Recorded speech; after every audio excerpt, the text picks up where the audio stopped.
kind of cut it in thirds as far as the gap goes. So like I put that first gap here, I put the second gap here, and then this was just go 180 of it. That's how it says install it.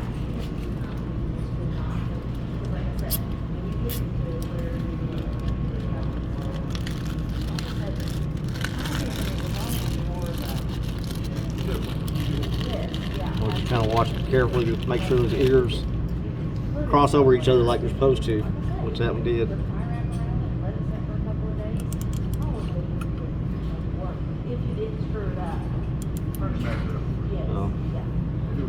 So that's basically in place. I don't have this.